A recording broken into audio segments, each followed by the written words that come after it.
जाटों में चांदोर जाटों में मान लो चीज एक है, मर्यादा एक है, थोड़ा अपने अपने क्षेत्र की भाषाएं भी अलग हो गई हैं। जैसे कि हमने आपसे बताया कि सर जी कि अपनी एक जातियों को अनेक नाम से जाने गई। जैसे कि सर जी हम आपसे बताते हैं कि अपने भी राजा महाराजा हुआ करते थे, राज दरबार हुआ करते थे, राज रियासतें हुआ करते थे। जैसे कि सूरसेन, भद्रसेन, चमरसेन, ये अपने राजा महाराजा हुआ करते थे। कहते सर जी एक सूरवंशी राजा जिनका राजपाट इतना बड़ा था, सूरवंशी राजा सूरसेन का, कि सूर उदय से लेकर और सूर अस्त तक सूरवंशी राजा सूरसेन का राजपाट चलता था।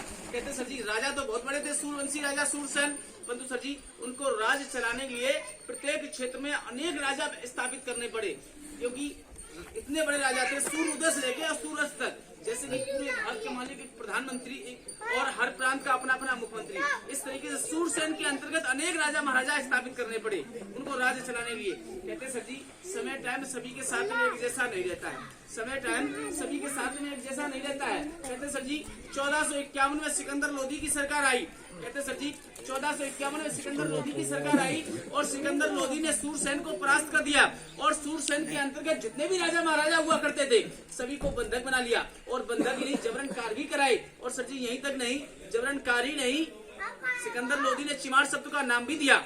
जैसे सर जी हम आपसे बताते हैं सिकंदर लोधी ने जबरन कार कराए और चिमार शब्द का नाम तो दे दिया, परंतु किसी को पानी भरने का काम कराया गया तो वहाँ पर महर बोलने लगे, किसी को खेती करने का काम कराया गया तो वहाँ पर बुनकर बोले गए, किसी को कपड़े बुनने का काम कराया गया तो जुल्हाए बोले गए। इस तरीके से अपनी समाज को अनेक नाम दे दिए गए। जैसे सर जी हम आपसे बताते हैं चीज एक है, मर्यादा एक है, अपने अपने क्षेत्र की बोली और भाषाएं अनेक है।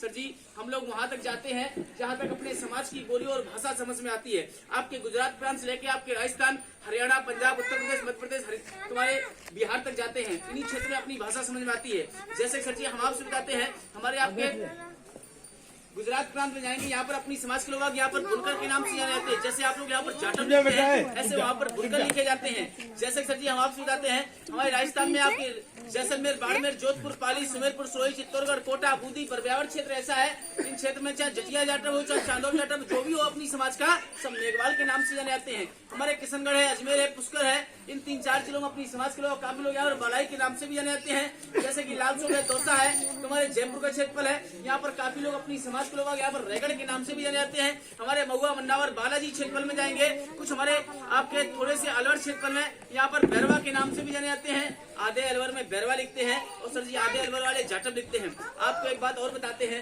ये जो जाटव शब्द है पूरे भारतवर्ष में 3-3.5 जिले आपके राजस्थान के और 26-27 जिले हमारे उत्तर प्रदेश के, जैसे कि भरतपुर, धौलपुर, करौली और आधा सलवर। और सर जी हमारे उत्तर प्रदेश के एटा, इटावा, मैनपुरी, अलीगढ़, कानपुर, मुजफ्फरनगर, बागपत, बड़ौद, आगरा, मथुरा, इन्हीं क्षेत्र में जाटव समाज को जाटव के नाम से जाने जाते हैं। इसके अलावा आप किसी भी क्षेत्र में जाएंगे जाटव समाज को जाटव के नाम से जानते ही नहीं, या जाटव बोलते ही नहीं। इन्हीं क्षेत्र में 3-3.5 जिले राजस्थान के और 26-27 जिले अपने उत्तर प्रदेश की, इन्हीं क्षेत्र में जाटव समाज को जाटव के नाम से जाने जाते हैं। जैसे सर जी हम आपसे बताते हैं हमारे सीकर है, झुंझुनू है, बोर है, हनुमानगढ़ है, चूरू जिला है, यहाँ पर अपनी समाज के लोग, काफी लोग आज भी ऐसे गाँव हैं जहाँ ठेठ चांदौर के नाम से जाने जाते हैं। जैसे कि हमारे हरियाणा प्रांत में जाएंगे यहाँ पर हरजन या ठेठ चिमार या मौर्य के नाम से भी जाने जाते हैं हमारे हरियाणा प्रांत में। हमारे पंजाब प्रांत में जाएंगे यहाँ पर रविदासी के नाम से जाने जाते हैं। हमारे आपके हिमाचल प्रदेश में जाएंगे यहाँ पर पहाड़ी राज के नाम से जाने जाते हैं। इसी तरीके से जैसे सर जी हम आपसे बताते हैं हमारे उत्तर प्रदेश में आएंगे बदायूं है, बिलसी है, बरेली है, मुरादाबाद, पीलीभीत है, इन 10-12 जिलों में अपनी समाज के लोग यहाँ वर्मा जी के नाम से जाने जाते हैं। हालांकि वर्मा तो यहाँ भी लिखते हैं, हमारे भरतपुर में, आगरा में भी वर्मा लिखते हैं, परंतु सर जी यहाँ सिर्फ टाइटल में वर्मा लिखते हैं, वहाँ झरा वर्मा के नाम से ही जाने जाते हैं। जैसे आप लोग झरा जाटव के नाम से जाने जाते हैं ऐसे वहाँ वर्मा के नाम से जाने जाते हैं।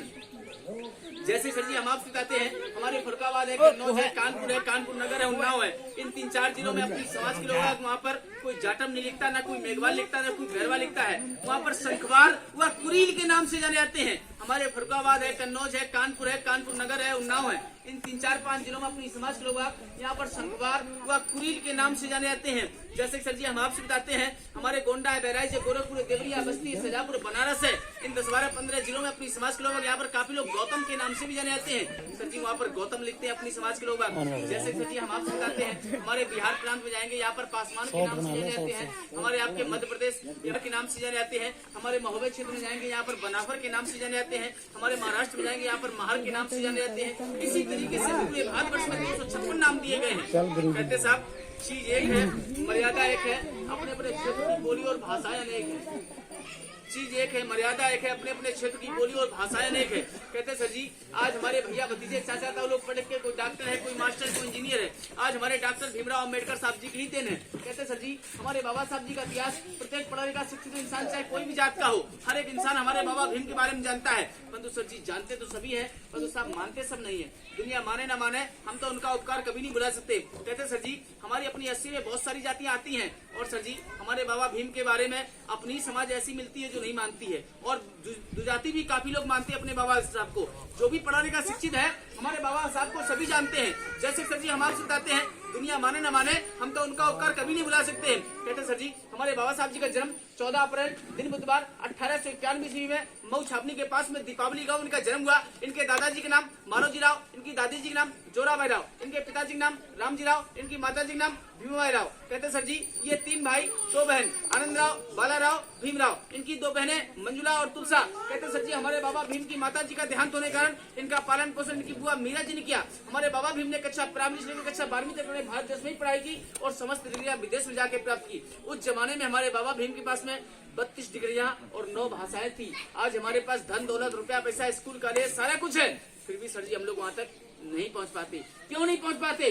कि बाबा साहब हमारे एक अवतारी पुरुष थे। जैसे कि भगवान राम हुए, भगवान कृष्ण हुए, इन्होंने भी मनुष्य कुल में जन्म लिया है, परंतु इन्होंने ईश्वर जैसा कार्य किया तो ईश्वर कहलाए। आज हमारे बाबा भीम ने ही हमारे लिए ईश्वर जैसा कार्य किया है। आज हमारे गुरु हैं, देवता है, ईश्वर है, जो भी है आज हमारे डॉक्टर भीमराव अम्बेडकर ही है। जैसे सर जी हम आपसे बताते हैं, उनके लिए जसवंत राय और प्रकाश राय, उनके पोते राजरतन, जो आज भी हमारे बाबा भीम का नाम रोशन करते हैं। कहते सर जी हमारे बाबा साहब जी ने 2 वर्ष 11 महीने 28 दिन में, हमारे बाबा भीम ने 2 वर्ष 11 महीने 28 दिन में अपने भारत का संविधान लिखा। आप लोग ये ना समझना कि हमारे बाबा साहब जी नहीं रहे। सर जी जब तक हमारा अपना संविधान है हमारे बाबा साहब हमारे साथ हैं। कहते साहब अधिकार ना कोई देता है, अधिकार ना कोई दिलाता है, अधिकार ना कोई देता है, अधिकार ना कोई दिलाता है, अधिकार तो अपने बलबूतन जबरन छीना जाता है। आज हमारे पास पढ़ाई है, लिखाई है, योग्यता है तो कोई भी पोस्ट पा सकते हैं, और सर जी पढ़ाई लिखाई योग्यता नहीं तो कोई पोस्ट नहीं पा सकते हैं। हमारे बाबा भीम ने सभी को यही शिक्षा दी है कि भैया संगठित रहिए, संघर्ष करिए और शिक्षित बनिए। संघर्ष एक जीवन है, प्रत्येक इंसान संघर्ष ही तो करता है। जिसने भी मनुष्य कुल में जन्म लिया है वो संघर्ष अवश्य करता है। कोई परिवार के लिए करता है, कोई गांव के लिए करता है, कोई देश के लिए करता है। संघर्ष प्रत्येक इंसान करता है। हमारे डॉक्टर भीमराव अम्बेडकर साहब जी ने भी संघर्ष किया और हमको लाकर यहाँ खड़ा कर दिया। हमारे बाबा भीम ने 1927 में 10,000 दत्तों के साथ में 1 तालाब में जाकर पानी पिया था।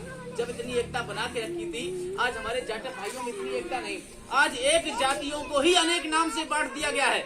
हमारा मानना तो यही है भैया, या मेघवाल लिखो या जाटक लिखो, जो भी लिखो, अगर अपनी समाज एक ही नाम से जानी जाती है तो बड़ा प्यार और बड़ा संगठन हो सकता है। बाबा भीम की राह में चलेंगे तो दूसरों की जरूरत नहीं पड़ेगी। भैया हम लोग अपनी जाटक समाज वाले कलाकार, हर समाज के नटभाट जगह आते हैं। हम लोग अपनी जाटक समाज के खेल हमारा सभी समाज के लोग देखते हैं, मर्यादा हम सभी की करते हैं, सम्मान हम सभी का करते हैं। परंतु सर जी जो भी हमारा इनामदान होता है सिवाय जाटक समाज के अलावा ना दूसरी समाज का इनामदान लेते हैं, और भैया ना दूसरी समाज में हमारा प्रोग्राम होता है। जो भी मिलता है हमारा भाग्य और किस्मत का। जैसे कि एक बात हम सर जी और बताते हैं, कुछ मिलते हैं कोटेदार, एक से बड़े पैसे वाले भी मिलते हैं, और हमारी अपनी जाटक समाज हर जगह भैया नौकरी वाली नहीं मिलती, गरीब और दिहाड़ी वाली भी मिलती है। हम इस बात को जानते हैं कि भैया हमारी जाटक समाज जहाँ भी मिलती है हर जगह नौकरी वाली मिलती है। पेट तो हमारा भी है, माँ बाप तो हमारे भी है, परंतु सर जी इसे पेट के साथ साथ एक अपना ईमान और धर्म भी होता है। कहते सर जी जैसे कि हम आपसे बताते हैं, एक पत्थर वो होता है जिसके लोग दूध और दही, फूल और पत्ती चढ़ाते हैं। एक पत्थर वो होता है जो सड़क किनारे यूं पड़ा रहता है। कहते हैं सर जी एक 1.25 फुट का मार्बल की पटिया आती है, देखने में अति सुंदर होती है और महंगी भी खूब होती है।